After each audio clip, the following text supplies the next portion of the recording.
and by this I want to sign.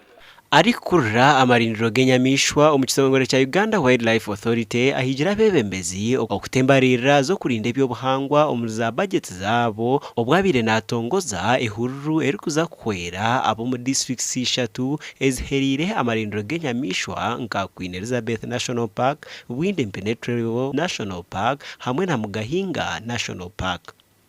As UWA, we have started this. We have close to $1 million now that is doing invasive plant management and mitigation. So we call upon local government to do the same and ensure that we implement this. I think if you look at the revenues we generate for tourism from this country, I think maybe more than 50% comes actually from this great agricultural assets. Queen Elizabeth bringing Missouri, we expect that a huge proportion actually comes from this region. I want to suggest that we try as much as possible to zone these interventions and try as well as much as possible to have them concentrated. Ehurre GAS Kapa Narshi Climate Adaptation and Protected Areas Initiative kaneja kushajika abatura aba okubyara emiti hamwe n'endijo myoga.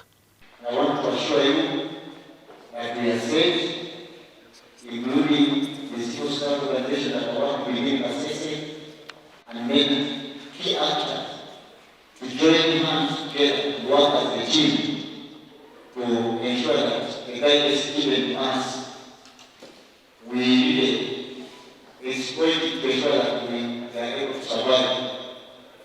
because ito nkakano ngo twehinguririza bwa park ahabwa kilometers 207 kandi ko kwiyaho stretch ya buffer ya meters 300 kurugaha park ergitake ry'abantu batwire batakuri benefitingamo icyo barukingaho cyona enkobe zikirya enkumpundu zikirya engaji zikirya so kuturuko butunga ji program ya WWF yo kufinancinga ekaletamo activity nkeje yo kubasa kuleta entasa y'abantu nitujakira munonga.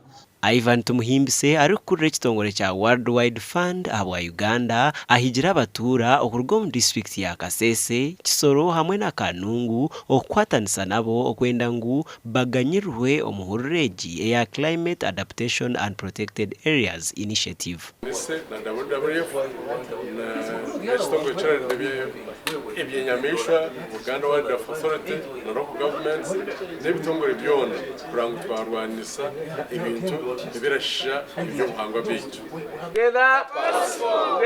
Nde Michael Tumwachire abwa TV West omuri Kasese.